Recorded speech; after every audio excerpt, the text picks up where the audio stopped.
चलिए भाई स्टार्ट करते हैं अपना एडजेक्टिव का लास्ट सेशन, ये वाला। तो देखिए मैंने यहाँ पे अब नोट्स तैयार कर रखी है। वीडियो में आप डिस्क्रिप्शन में क्लिक करिएगा, आपको नोट्स मिल जाएगी। इससे पहले वाला जितना मैंने आपको पढ़ाया है, जो भी तो एडजेक्टिव का जो इससे पहले वाला वीडियो या फिर फर्स्ट पार्ट वाला, शायद फर्स्ट पार्ट वाले में, उसमें मैंने नोट्स अपलोड कर दी है। तो पीडीएफ आपके पास आराम से हो जा रहा है, कोई दिक्कत नहीं। प्रोनाउन और एडजेक्टिव का, नाउन का भी अपलोड कर दिया जाएगा, टेंशन फ्री रहिए। चलिए देखते हैं बिना टाइम वेस्ट किए हुए दोस्त। इसमें यह है, निम्नलिखित एडजेक्टिव्स के पहले मोर या मोस्ट लगाकर कंपैरेटिव या सुपरलेटिव नहीं बनाया जाता। इस पर्टिकुलर रूल से हम लोग कॉमन एरर वाले में कर चुके हैं, मतलब सीजीएल में आपके दोस्त ये पूछा जा चुका है नियम। इसके बारे में मैंने आपको बताया भी था कि कुछ ऐसे एडजेक्टिव्स होते हैं, इनके साथ हम ना ही कंपैरेटिव डिग्री यूज़ करते हैं, ना ही सुपरलेटिव यूज़ करते हैं। इसका मतलब दोस्त ये है, ना ही इनके साथ हम मोस्ट या लास्ट में ईएसटी लगाते हैं, ना ही हम इनके पहले मोर या लास्ट में ईआर लगाते हैं। मतलब ये जैसे हैं वैसे ही ये बने रहते हैं। और इसका कारण दोस्त ये है, मैंने आपको बताया था ना कि मैं अपने स्टाइल में इनको ब्रह्म एडजेक्टिव कहता हूँ, मतलब कंप्लीट। ये अपने आप में ही कंप्लीट होते हैं, इनमें कम ज़्यादा कुछ नहीं हो सकता है। समझ गए? जैसे आप जैसे मान लीजिए एक संत, एक सही का संत, मतलब ये ढोंगी बाबाओं की बात मैं नहीं कर रहा हूँ, मैं एकदम सही वाले की बात कर रहा हूँ। तो जो अपने आप में आत्मसंतुष्ट हैं, जैसे सामान्य जीवन में भी कई लोगों को आपने देखा होगा कि उनका वो वाला सिस्टम है कि जो हमारे पास है वही ठीक है, हमें और दूसरे का नहीं चाहिए। वैसे सेम चीज़ आप समझिए, ये सब है, ये सब कंप्लीट है, इनमें कुछ भी ऊपर नीचे हो नहीं सकता। जैसे आइए समझते हैं, एक्सीलेंट है। अब एक्सीलेंट का मतलब किसी भी चीज़ का टॉप। भाई एक्सीलेंट अगर हम करते हैं, जैसे हम रनिंग में कहते हैं ना कि भाई इसने एक्सीलेंट मार दिया, तो एक्सीलेंट का मतलब ही नंबर 1 होता है।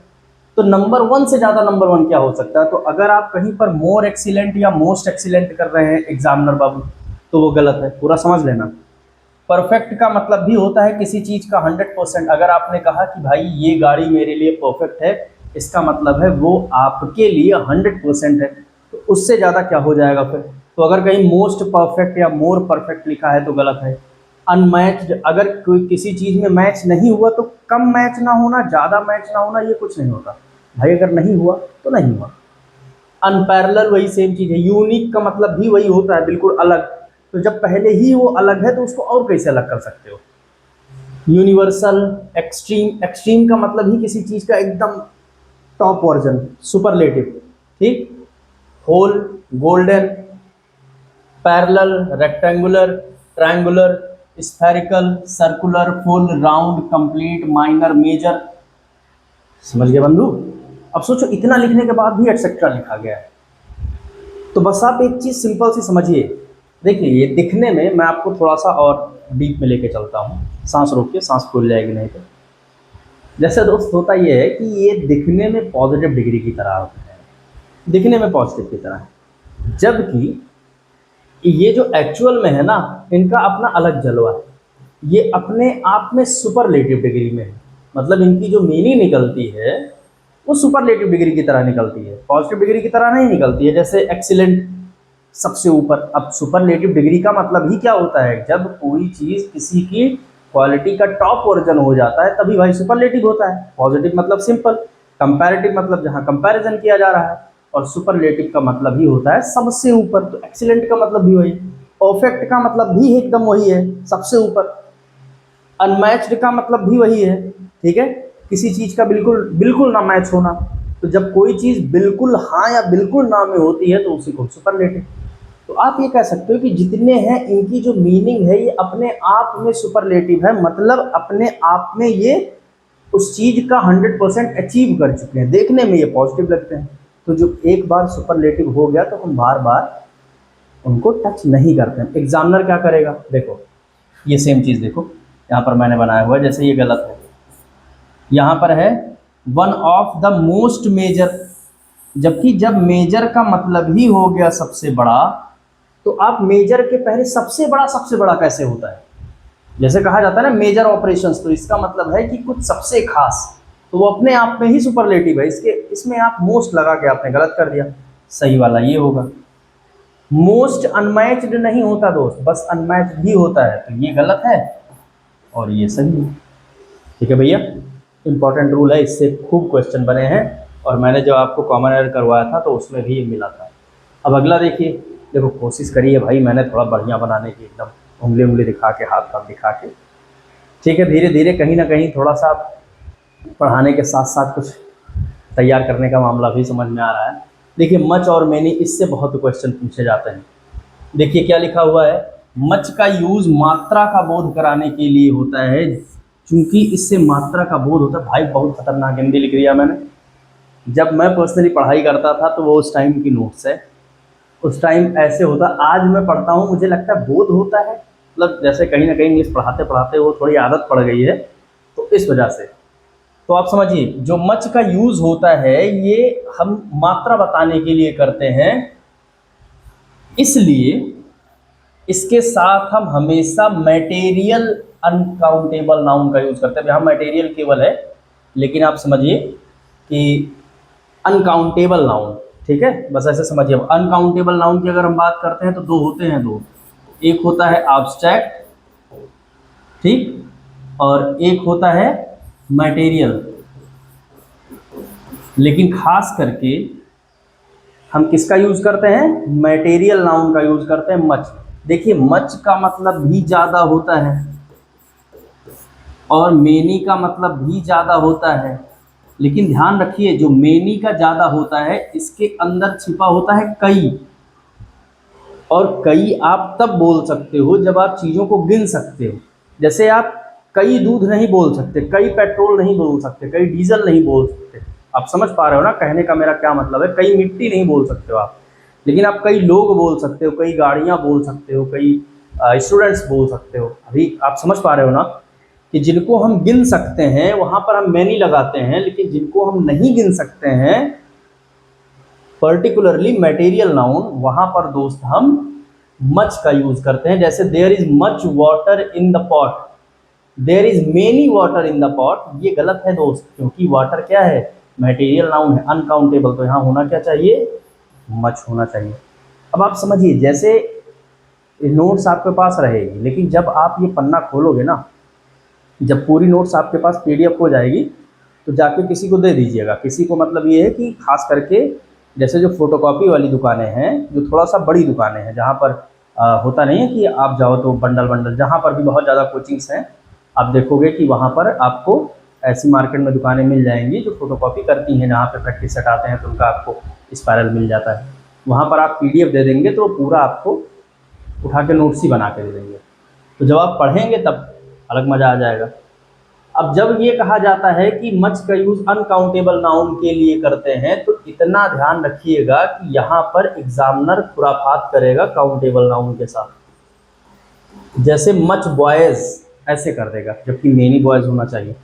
अब अगला देखिए, मेनी का यूज संख्या बताने के लिए। देखिए यहाँ क्या है, इसका यूज हम मात्रा बताने के लिए करते हैं, जबकि इसका यूज हम संख्या बताने के लिए करते हैं। इसको तौला जाता है जबकि इसको गिना जाता है, दोनों में अंतर आप समझिए। ठीक है, संख्या बताने का बोध कराने के लिए किया जाता है, इससे संख्या का बोध होता है, इसलिए इसके साथ हमेशा प्लूरल काउंटेबल नाउन होता है, ध्यान रखिएगा बंधु। अच्छा आप बताइए, आप क्या बोलेंगे, कई बच्चा या कई बच्चे, आप क्या बोलोगे, आप बस सिंपल सी बात। ठीक है, कई गाड़ी या कई गाड़ियाँ, देखिए बोलने के लिए अब गाड़ी बोल लो अलग बात है, लेकिन कई गाड़ियाँ बोलते हैं, कई बच्चे बोलते हैं, तो कई के बाद हमेशा जो नाउन आएगा वो प्लूरल आएगा। और ध्यान रखिएगा कौन सा, काउंटेबल। ये काफ़ी किताबी लैंग्वेज हो गई है, इन्हीं चीज़ों को मैं बहुत ज़्यादा आपको इजी वे में समझा दे रहा हूँ। जैसे there are many books in my library, there are much books, देखिए गलती कैसे किया है, बुक क्या है, काउंटेबल नाउन है, समझ पा रहे हो दोस्त। तो जब ये काउंटेबल नाउन है तो आपको वहां पर क्या लगाना है, मैनी लगाना है। ठीक, समझ गए भैया ना, ठीक है। आइए अब अगला देखिए, एल्डर और ओल्डर के बारे में। आई होप आपको दिख रहा होगा, ये फॉन्ट यार थोड़ा सा छोटा हो गया मुझसे, लेकिन चलिए उम्मीद है कि आपको दिख रहा होगा। आइए थोड़ा बड़ा करके पढ़ा देते हैं, क्या दिक्कत है।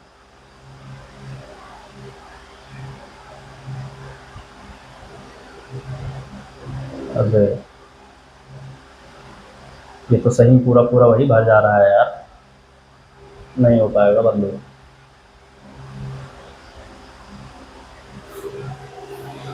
चलिए, एल्डर और ओल्डर में देखो दोस्त, देखिए एल्डर और ओल्डर ये दो होते हैं और इनमें अक्सर हमें कंफ्यूजन बहुत होता है, जबकि देखिए एकदम इसी वजह से लिख दिया मैंने, एक ही परिवार के सदस्यों के बीच बड़ा का बोध कराने के लिए हम एल्डर का यूज करते हैं। एल्डर के बाद हमेशा टू आता है, ध्यान रखिएगा, जहां जहां से एरर बनता है वो लाइनें मैंने आपके नोट्स में लिख रखी हैं।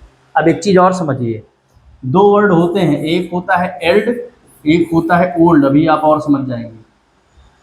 एल्ड की कंपैरेटिव डिग्री है एल्डर और इसकी है ओल्डर। एल्ड की सुपरलेटिव डिग्री है एल्डेस्ट और इसकी सुपरलेटिव डिग्री है ओल्डेस्ट। ठीक है, अब कोई आपको मूर्ख नहीं बना सकता, क्योंकि आपको पता है कि एल्डर ओल्डर एक्चुअल में कोई वर्ड नहीं है, ये एल्ड और ओल्ड मेन वर्ड है। अब एल्ड का या एल्डर का जो यूज किया जाता है, तो दोस्त देखो एक चीज समझो आप, जैसे ओल्डर का मतलब जाहिर सी बात है, एल्डर जो है एल्ड के लास्ट में ई आर आया है, ठीक, ये बन गई है कौन सी डिग्री, कंपैरेटिव डिग्री। अब ऐसे समझिएगा, अभी आपको पूरा कॉन्सेप्ट क्लियर हो जाएगा। और अगर ये कंपैरेटिव डिग्री आई है तो कंपैरेटिव डिग्री का काम ही क्या होता है, कंपेयर करना। अक्सर हम रटना शुरू कर देते हैं, लेकिन आप केवल एक चीज समझिए, जो ये एल्ड वर्ड है ये एक ही परिवार के लिए आता है, ओल्ड अलग परिवार के लिए आता है। अब जब हम तुलना कर रहे हैं तो जाहिर सी बात है, जब हम कहते हैं अपने ही परिवार में बड़ा बताने के लिए, तो बड़ा कब आप बता पाओगे, जब क्या करोगे आप, तुलना करोगे। जैसे आप देखो, रिया इज ओल्डर टू सोनम। अब यहां पर दोस्त, जैसे यहां पर तो पता ही नहीं लग रहा है, आप ओल्डर भी लगा दोगे तो कौन सा पता है कि रिया सोनम से बड़ी है, उसके घर की है, नहीं है। लेकिन एग्जामिनर क्या करेगा, आगे पीछे कुछ ऐसे सेंटेंस का हिस्सा आपके जोड़े रहेगा जिससे आपको पता चलेगा कि ये दोनों बहनें हैं और घर की हैं। इससे जो मेन एरर बनेगा वो दो बनता है दोस्त, और दोनों ध्यान से समझ लो आप। पहला कौन सा बनता है, पहला बनेगा कि यहाँ बात करेगा सगी बहनों की और दे देगा ओल्डर, ठीक, बात करेगा सगी बहनों की दोस्त, अरे टच हो जाओ भैया, और दे देगा ओल्डर। जबकि अगर सगी बहनों की बात हुई है तो क्या कह रहा है, एक ही परिवार के सदस्यों के बीच में बड़ा बताने के लिए हम किसका यूज करते हैं, एल्डर का यूज करते हैं। ये पहला एरर हुआ। दूसरा एरर देता है, जो कि अब ज्यादा देने लगा है, क्योंकि एक ही मतलब भाई, सगे भाई की बात कर दे या सगे बहनों की बात कर दे, उसके बाद ओल्डर का यूज कर दे, तो वो कहीं ना कहीं वो सीरियल वाला लेवल उनको मैच नहीं हो पाता है। तो क्या करते हैं, एल्डर के साथ हमेशा टू आता है, ध्यान रखिएगा, और एग्जामिनर आपको देगा देन करके, क्योंकि जब हम कंपैरेटिव डिग्री की बात करते हैं तो हमें आदत होती है लगभग 10 में से 9 बार हमेशा कंपैरेटिव डिग्री के साथ दैन देखने की, taller than, smarter than, younger than, brighter than, समझ रहे हो आप। तो इस वजह से दोस्त यहाँ पर वो दैन देते हैं कि आप कंफ्यूज हो जाओ। अब एल्डर देन देखो, जैसे यहाँ लिखा भी है मैंने, रिया इज एल्डर देन सोनम, सुनने में अजीब नहीं लग रहा है, बल्कि एल्डर टू सुनने में पहली बार जिसने केवल हमेशा से ये पढ़ा है कि कंपैरेटिव डिग्री के साथ देन आता है, उसको पहली बार अगर आप ये चीज़ दोगे तो कहीं ना कहीं वो थोड़ा कंफ्यूज हो जाएगा, हो सकता है इसको गलत काट दे, इसको सही कर दे, क्योंकि देन उसको सही लगेगा। लेकिन दोस्त ध्यान रखिएगा, ओल्डर के साथ तो देन आता है, लेकिन एल्डर के साथ हमेशा टू आता है, और एग्जामिनर इससे एरर बनाता ही बनाता है, ये चीज़ मैं आपको दिखाऊंगा। ठीक है भैया, तो आई होप ये आप समझ पाए हो ये वाला कॉन्सेप्ट। आइए देखते हैं अगला वाला। देखो, लेकिन परिवार के बाहर के सदस्य या निर्जीव वस्तुओं, दोनों चीजें दोस्त लिख रखी हैं, ध्यान रखिएगा कि अगर परिवार के बाहर के लोग हैं या नॉन लिविंग थिंग्स हैं, उनके बीच में बड़ा। अब देखिए, परिवार के लोगों के बाहर, मतलब परिवार के बाहर के लोगों के लिए आप बड़ा वर्ड यूज करोगे तो ओल्डर लगाओगे, लेकिन नॉन लिविंग थिंग्स में बड़ा नहीं, वहां पर आप किसका यूज करोगे, पुराना। तो पूरा कुछ ऐसे बन जाएगा कि परिवार के बाहर के सदस्यों या नॉन लिविंग थिंग्स के बीच में बड़ा और पुराना बताने के लिए हमेशा किसका यूज करते हैं? ओल्डर का यूज करते हैं। और ओल्डर के बाद देन का यूज होता है, ध्यान रखिएगा। एल्डर के बाद हमेशा किसका आता है? टू का आता है। और ओल्डर के बाद हमेशा देन का आता है, टू का कभी नहीं। देखिए ऐसे लिख रखा है सीधा सीधा। और जो ये लाइन मैंने लिखी है ना, टू का कभी नहीं, इसका मतलब है यहीं से एरर बनेगा। एक एरर यहाँ बनेगा, दूसरा यहाँ बनेगा, क्योंकि जब ये परिवार के बाहर की बात करता है तो वो परिवार के अंदर में कर देंगे, जैसे यहाँ आपको मैंने बताया। देखिए, Pappu is older than Sunil, Pappu is older to Sunil, older के साथ टू आएगा ही नहीं, इसका मतलब ये सेंटेंस गलत हो गया, ये सेंटेंस सही हो गया। This temple is older then that temple, देखिए बिल्कुल सही है। यह टेम्पल उस टेम्पल से पुराना है, सही है। This temple is older to that temple, गलत है दोस्त, क्योंकि ओल्डर के साथ टू आता नहीं। अभी आप पूरा कॉन्सेप्ट समझ पा रहे हो जो मैं आपको समझाना चाह रहा हूँ भाई। ये चीज़ें समझने में पर्सनली मुझे इतने डिटेल में समझने में क्लास पढ़ के आते थे भाई, ऊपर से भागता था, बहुत मेहनत करनी पड़ती थी, तब आया। तो मैं ये चाहता हूँ कि जो गलतियाँ मुझसे हुई हैं, जिस वजह से जॉब लगते लगते चूक गई, मतलब आप समझ लो अगर आपका सिलेक्शन थोड़े थोड़े से रुक रहा है तो यार वो बहुत खलता है। मतलब अगर 10-12 नंबर का गैप हुआ तब तो चलो ठीक है, आदमी पता लगा लेता है कि कहाँ एरर रह गया, कहाँ एरर नहीं रह गया, किस सब्जेक्ट में गलती रह गई। लेकिन जब आप 1 नंबर से भी कम चूक रहे हो, आधे नंबर से, तो जैसे वहाँ पर आप कमियाँ नहीं पकड़ सकते हो। बस वहाँ पर आपके हाथ में एक चीज़ है, प्रैक्टिस। और कहीं ना कहीं जब चीज़ें, गाइडेंस थोड़ा लेट में मिलता है, तो जब तक आप ऑन द ट्रैक आते हो तब तक ओवरेज हो जाते हो। सीधी सिंपल सी बात है दोस्त, इसमें कुछ भी क्या छिपाने वाली चीज़ें।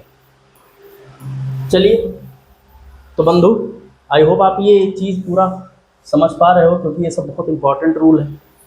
और भाई आपके एग्ज़ाम के पहले हमें कोर्स ख़त्म करना है, आराम से ख़त्म कर देंगे। आप स्पीड देख ही रहे हो, कुछ कहने की बातें नहीं है इसमें, बहुत आराम से ख़त्म हो जाएगा, उसकी टेंशन नहीं।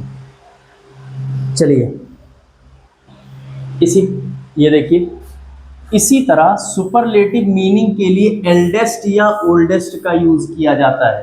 जो मैंने आपको बताया है ना, 3 वर्ड हैं, एल्ड, इसकी comparative degree Elder, superlative degree eldest, old, older और ओल्डेस्ट। ठीक, देखिए दिस, देखो इस गायब हो गया, मुझसे गलती हो गई। This is the eldest temple in this village, this is the oldest, यहाँ पर हो गया, this is the oldest temple in this village, his oldest son lives in England, his eldest son lives in England. देखो आप समझो, बहुत सारी चीज़ें आपको कंफ्यूजन क्रिएट करेंगी हमेशा, ठीक है। अब ओल्डेस्ट का यूज़ जाहिर सी बात है हम पुराना के लिए करेंगे।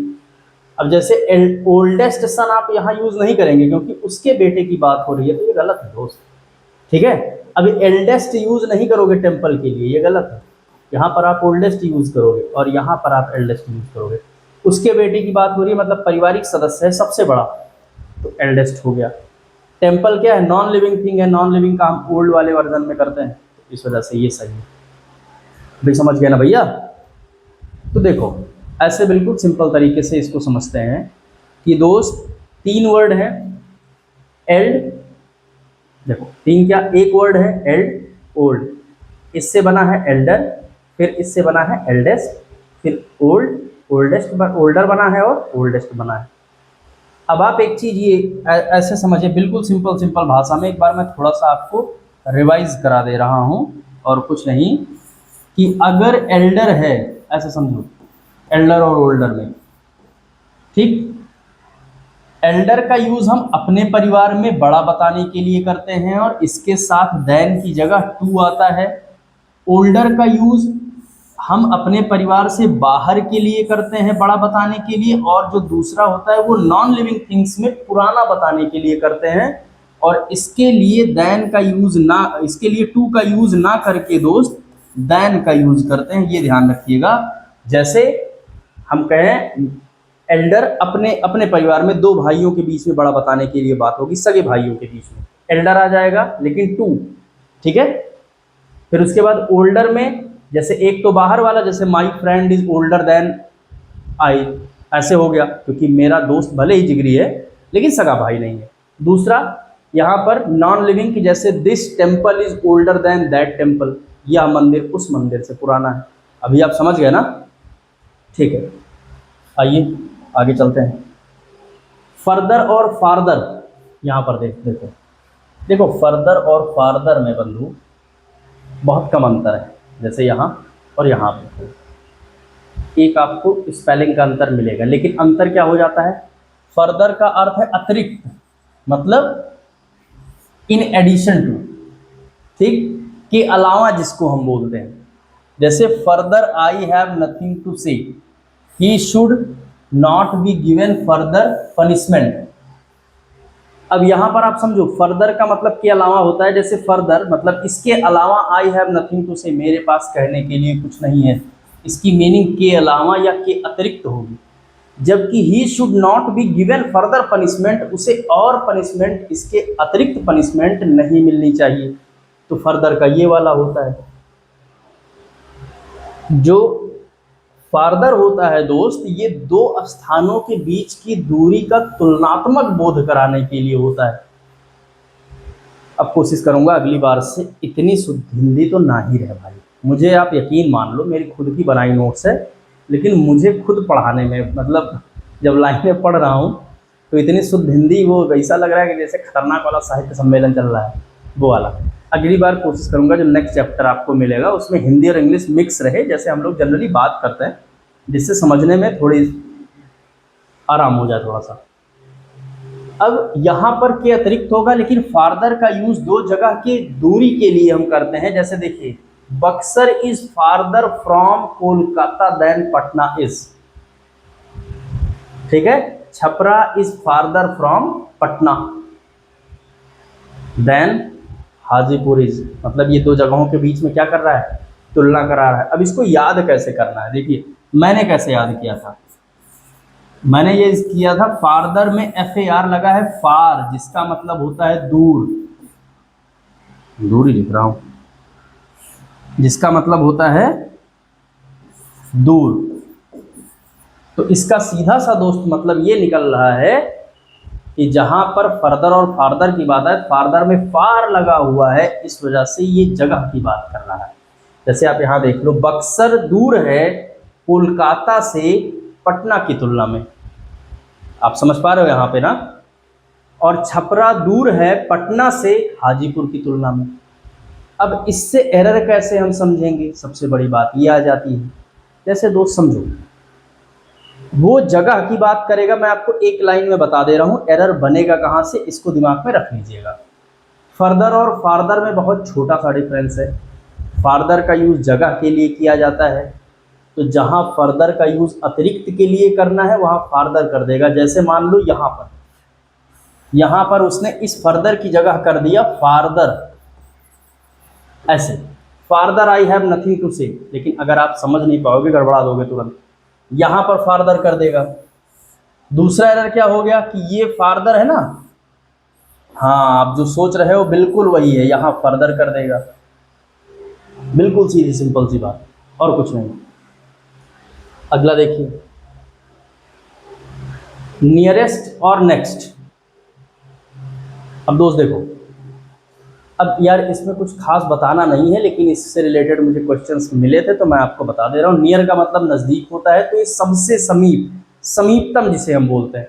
तो नियरेस्ट का मतलब सबसे पास, और नेक्स्ट का मतलब होता है अगला। जैसे नियरेस्ट से दूरी का बोध होता है, जबकि नेक्स्ट से क्रम का। जैसे देखो, Buxar is my nearest railway station. अब इसमें मैं आपको बहुत लंबा नहीं खींचूंगा, क्योंकि ये तो बस भोपाल बनाना हो जाएगा। हाँ, ये काम का है। लेटर और लेटर, देखिए लेटर जो होता है ये टाइम के लिए लगता है, टाइम में बाद के लिए। जैसे हम बोलते हैं ना, लेटर किससे बना हुआ है दोस्त? लेट से बना हुआ है। ये देखिए, लेटर का यूज टाइम के लिए होता है, जबकि लेटर का यूज क्रम के लिए होता है। जैसे Dhananjay and Mrityunjay are brothers, but the former is more intelligent than the latter. Latter नहीं, यहाँ पर होना चाहिए लेटर, ऐसे। लेटर का यूज़ हम बाद के लिए लगाते हैं, ध्यान रखिएगा, ठीक है बंधु। तो फॉर्मर का मतलब पहले होता है और लेटर का मतलब बाद में, लेटर नहीं होगा वहाँ। फिर अगला क्या, Dhananjay and Mrityunjay are brothers but former is intelligent than the latter, मतलब ये सही है और वो वाला पहला वाला सेंटेंस गलत है। इसमें ब्रैकेट वैकेट में सारा निशान लगाया था, लेकिन पता नहीं कहाँ कौन सा बटन दब जाता है, आधा बचता है आधा गायब हो जाता है। अब देखिए यहाँ पर जब समय की बात हो गई तो देखिए लेटर लगा हुआ है, संजय केम लेटर देन दीपक। अब यहाँ पर एग्जामिनर कैसे देगा आपको, लेटर लगा के दे देगा, ये सही है, लेकिन संजय केम लेटर देन दीपक ये गलत है। सेम चीज ये देखो, ब्रैकेट में निशान मैंने लगाया था, ब्रैकेट बचा है, बाकी गायब हो गया भाई। तो आप समझ गए ना, लेटर और लेटर का यूज हम बाद के लिए करते हैं, ठीक है, लेकिन ऑर्डर बताने के लिए, ये देखो ऐसे। लेकिन लेटर का यूज हम करते हैं देर बताने के लिए। लेटेस्ट और लास्ट ये तो आप यार जान ही रहे हो। लेटेस्ट का मतलब होता है नवीनतम, सबसे नया, और लास्ट का मतलब होता है अंतिम। इसमें क्या ही बताना, लिखा ही हुआ है। अगला कौन सा है, अगला कुछ नहीं है। तो ठीक है दोस्त, एडजेक्टिव यहाँ पर हुआ ख़त्म। कुछ कमी होगी बताइएगा, ज़रूर बताइएगा, इससे आपका फ़ायदा होगा। अगला वाला चैप्टर क्वेश्चन टैग रहेगा, क्वेश्चन टैग पढ़ लीजिए, एक आध दो वीडियो का काम है बस, लेकिन चीज़ें आपको एकदम क्रिस्टल क्लियर रहें। चलिए भाई, ख्याल रखिए, चैनल बढ़ाते रहिए, ऐसे सपोर्ट दिखाते रहिए। मिलते हैं आपसे अगले वीडियो में। Thank you.